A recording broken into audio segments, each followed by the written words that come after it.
نبی اکرم صلی اللہ علیہ وسلم نے ایک مرتبہ 3 دفعہ قسم کھائی، واللہ لا یؤمنو، واللہ لا یؤمنو، واللہ لا یؤمنو، خدا کی قسم وہ شخص مومن نہیں، خدا کی قسم وہ شخص مومن نہیں، خدا کی قسم وہ شخص مومن نہیں۔ واقعہ یہ ہے کہ ہم تصور نہیں کر سکتے کہ صحابہ کیسے لرز گئے ہوں گے، کانپ اٹھے ہوں گے، کون وہ بدبخت ہے، کون وہ شقی ہے جس کے بارے میں اللہ کے رسول 3 دفعہ قسم کھا کر فرما رہے ہیں کہ وہ صاحب ایمان نہیں۔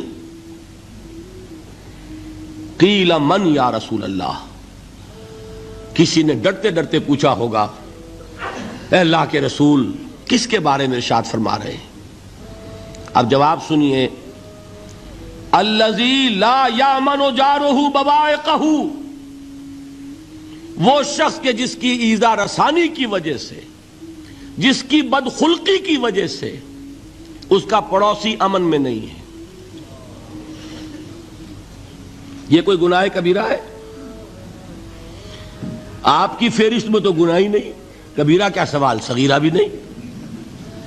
زیادہ آپ یہ کہیں گے کہ ذرا بد اخلاقی ہے، کج خلقی ہے، بس اچھا کردار کا معاملہ نہیں ہے، یہ کہیں گے، گناہ کی فہرست میں نہیں آئے گی بات۔ کبیرہ بہت بڑی شے ہے، لیکن اس پر اللہ کے رسول نے 3 دفعہ قسم کھائی، ایمان نہیں ہے، ہرگز نہیں ہے، خدا کی قسم نہیں۔ اب بتائیے ایمان اور عمل علیحدہ ہو جائیں گے کیا؟ یہ ہے مسئلہ جو امام بخاری کے سر پہ ہے۔ اور سنیے، فرمایا حضرت انس ابن مالک نے، یہ روایت جو میں نے آپ کو ابھی سنائی ہے یہ کوئی ایسی ویسی روایت نہیں ہے، متفق علیہ ہے، بخاری اور مسلم دونوں میں موجود، اس سے اونچا درجہ روایت کا ہے ہی نہیں۔ راوی کون؟ ابو ہریرہ رضی اللہ تعالی، ان کی والدہ لے کر حاضر ہو گئیں، یہ بچہ حضور آپ کی خدمت میں رہے گا، آپ کی خدمت کرے گا، آپ کے پاس رہے گا، ٹھیک ہے۔ وہ حضور کے خادم خاص ہیں، جیسے ذاتی کوئی ہوتا ہے معاملات میں مدد کرنے والا، خدمت کرنے والا، وہ ہیں انس ابن مالک۔ چونکہ ان کا تعارف ہو گیا ہے رضی اللہ تعالیٰ عنہ، تو ایک بات پہلے اور سنا دوں، جو بچہ اپنے اس بچپن سے لے کر 9 برس کی عمر تھی جب آئے حضور کے پاس، انتقال کے وقت عمر کتنی ہوگی؟ 19 برس، 10 برس حضور کی خدمت میں رہے۔ پہلے تو حضور کے اخلاق کی جو گواہی وہ دے رہا ہے وہ اس کی زبان سے سنیے کہ میں 10 برس حضور کی خدمت میں رہا، کسی بات پر ڈانٹنا تو کجا، حضور نے کبھی مجھ سے یہ بھی نہیں فرمایا کہ اے انس تم نے وہ کام کیوں نہیں کیا۔ یہ ہے ایک آقا کی حیثیت سے محمد الرسول اللہ صلی اللہ علیہ وسلم کا اخلاق۔ اگر نہیں کیا خود کر لیا، کوئی ڈانٹ ڈپٹ نہیں۔ حالانکہ بچے ہیں، بچوں کو ویسے بھی ڈانٹ ڈپٹ دیا جاتا ہے، لیکن نہیں۔ اب ان صحابی کی ایک گواہی سنیے، قلما خطبنا رسول اللہ صلی اللہ علیہ وسلم الا قال،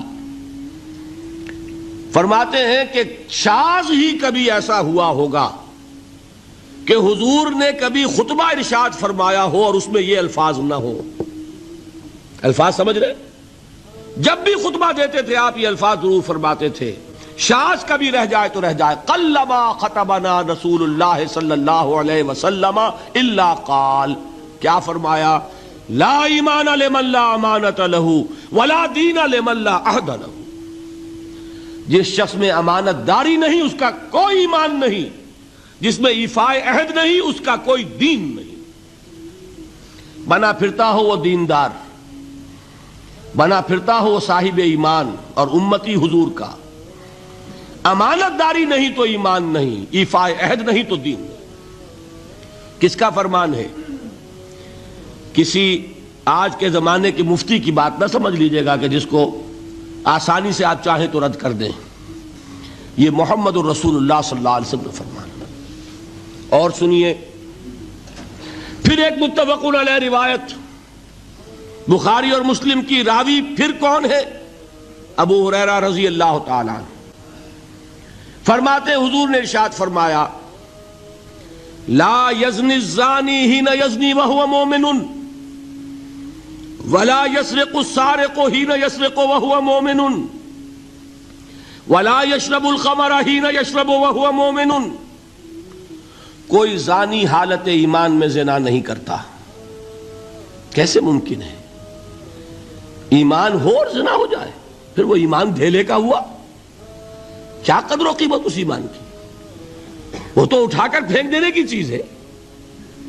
ایمان اور اخلاق پہ اثر انداز نہ ہو، ایمان اور کردار کو نہ بدلے، ایمان اور عمل کو نہ بدلے تو کس مرض کی دوا؟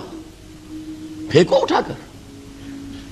نہیں ممکن کہ ایمان ہو اور زنا ہو، نہیں ممکن کہ ایمان ہو اور چوری ہو. لا یسرق السارق حین یسرق وہو مومن. کوئی چور حالت ایمان میں چوری نہیں کرتا، کوئی شرابی حالت ایمان میں شراب نہیں پیتا. ولا یشرب الخمر حین یشرب وہو مومن. کوئی شراب پینے والا وہ مومن نہیں ہوتا جب وہ شراب پی رہا ہوتا ہے، اس وقت اس کے دل سے ایمان نکل جاتا ہے. اب دیکھیے یہاں کیا میں نے کل بتایا تھا نا، مغالطے کیا ہو گئے؟ مغالطے یہ ہو گئے کہ اس کو سمجھ لیا قانونی بات. یہ قانونی بات نہیں ہے، وہ قانونی ایمان کی بات نہیں ہو رہی، یہ حقیقی ایمان کی بات ہو رہی. قانونی ایمان کی بات ہو تو یہ کافر ہو گیا. پھر کافر نہیں ہے. قانونی ایمان کا دار و مدار قول پر ہے. یہ وہ حقیقی ایمان ہے، قلبی یقین والا ایمان. اس کے بارے میں فرمایا جا رہا ہے وہ دل سے نکل جاتا ہے تو گناہ ہو سکتا ہے. ایک اور حدیث میں حضور نے اس کو اور واضح کر دیا، جب کوئی شخص گناہ کرتا ہے تو ایمان اس کے دل سے نکل کر اور اس کے سر پر منڈلاتا ہے جیسے پرندہ ہو. اگر توبہ کرتا ہے تو واپس لوٹ آتا ہے، توبہ نہیں کرتا تو رخصت ہو جاتا ہے. بتائیے کوئی اشتباہ ہے گیا؟ لیکن خدا کے لیے دو انتہاؤں سے اپنے آپ کو بچائیے. ایک انتہا یہ کہ اس حدیث کی بنا پر آپ کافر قرار دے دیں. یہ غلطی کس سے ہوئی؟ کل بتایا تھا بھائی، کس سے؟ خوارج سے. خوارج سے یہی غلطی ہوئی. وہ فارسی کا ایک مصرع ہے کہ مردی و نامردی قدم فاصلہ دارد. یہ باریک جیسے بال کا سا فرق ہوتا ہے لیکن زمین و آسمان کے نتیجے نکل آتے ہیں. انہوں نے ایسی حدیثوں کی بنا پر یہ فیصلہ کر دیا پھر اگر ایمان نہیں ہے تو کافر ہے. کتنا یہ آسانی سے نتیجہ نکل آیا. ایمان نہیں ہے تو کافر ہے. لا ایمان لمن لا امانت لہو. کوئی شخص امانت میں خیانت کرتا ہے تو اس میں ایمان نہیں ہے، ایمان نہیں ہے تو کافر ہے. کافر ہے تو مرتد ہے، مرتد ہے تو واجب القتل ہے. کہاں سے کہاں بات پہنچ گئی؟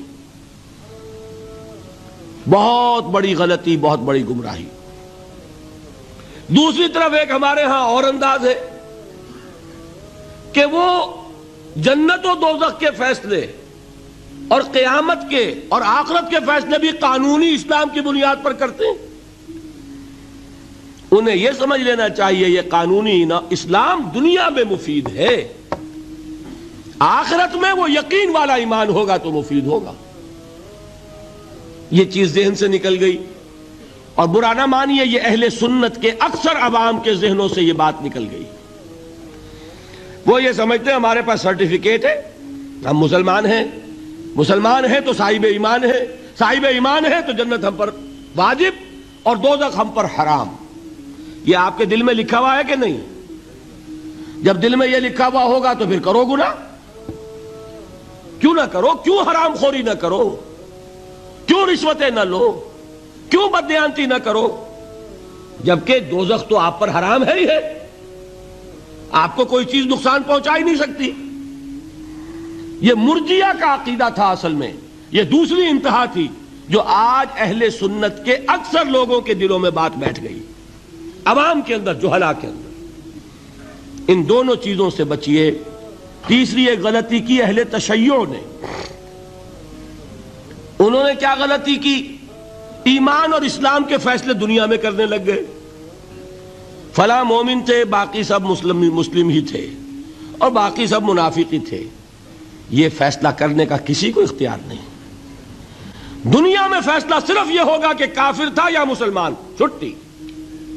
تیسری کیٹیگری آپ طے نہیں کر سکتے، اس لیے کہ قانونی اصطلاحات یہی دو ہیں۔ سمجھ لیجئے ان باتوں کو، مجھے کوئی دھواں دھار تقریر نہیں کرنی، بات سمجھانی ہے۔ دیکھیے، قانونی سطح پر انسانوں کی تقسیمیں ہوں گی صرف دو، یا مسلم یا غیر مسلم، یہ ہے قانونی تقسیم۔ اب جو مسلم ہے وہ مومن بھی ہو سکتا ہے، وہ منافق بھی ہو سکتا ہے، بات سمجھ رہے؟ لیکن منافق کوئی قانونی اینٹی نہیں ہے۔ دنیا میں ہم کسی کو منافق نہیں کہہ سکتے، ہاں حضور کہہ سکتے تھے، حضور کو اللہ نے علم دیا تھا، لیکن حضور نے بھی ایسی پہرے داری کی ہے کہ کسی ایک شخص کے بارے میں بھی نہیں فرمایا کہ یہ منافق ہے۔ یہاں تک کہ جس کے بارے میں علم نشرہ ہو چکا تھا، عبداللہ ابن ابی، اس کی بھی نماز جنازہ پڑھا دی کہ نہیں پڑھا دی؟ نماز جنازہ کافر کی پڑھی جاتی ہے یا مسلمان کی؟ اس کا مطلب ہے عبداللہ ابن ابی کو بھی حضور نے آخری وقت تک مسلمان تسلیم کیا۔ منافق جو بھی ہے وہ اپنے اندر ہے، اللہ کے ہاں جا کر کھلے گا۔ فار آل لیگل پرپسز اے منافق از اے مسلم، بات سمجھ میں آئی؟ اس لیے کہ لیگل اینٹیٹیز دو ہی ہیں، کافر اور مسلم۔ تیسری اینٹیٹی کوئی لیگل نہیں ہے، تیسری کوئی حیثیت قانونی نہیں ہے۔ اب ایک جو مسلم ہے وہ مومن بھی ہو سکتا ہے، منافق بھی ہو سکتا ہے، اس کا فیصلہ کہاں ہوگا؟ اللہ کے ہاں۔